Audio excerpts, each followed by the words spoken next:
దాకా అవును. వెళ్ళారు కదా, అవును. ఎన్జిటి ఇవన్నీ కూడా.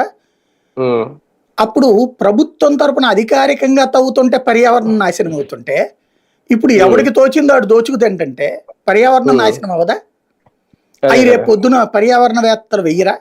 కొంతమంది ఉమ్, ఐఏఎస్లు ఐపీఎస్లు ఆ పనుల్లో ఉంటారు.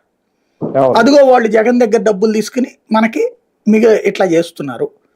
ఉమ్, అట్లాగే మద్యం అనేటటువంటి దాన్ని ఒక స్ట్రీమ్ లైన్ చెయ్యాలి అని కొంతమంది అధికారులు జగన్కి సూచించారు అప్పుడు. ఉమ్, ఉమ్, ఇప్పుడు ఉమ్, యాక్చువల్గా జగన్ సొంత ఆలోచన కాదు ఏది, ఆ ధరలు పెంచడం, ఉమ్, అట్లాగే ఆ బ్రాండ్లు ఇష్టమైన లేకుండా చూడటం. ఇది మన ఉమ్, డిబేట్లోనే మొన్న లక్ష్మణరావు గారు మాట్లాడుకొచ్చారు, జన చైతన్య ఉమ్, వేదిక. ఆయన అప్పుడు ఉమ్, మద్య నిషేధ సమితికి హెడ్, ఏది ఉమ్, ప్రభుత్వం పెట్టినటువంటి దీనికి, ఉమ్, ఏది మద్య నిషేధ ప్రచార కమిటీకి. ఉమ్, వీళ్ళు చెప్పిన సూచన అతను అమలు చేశాడు.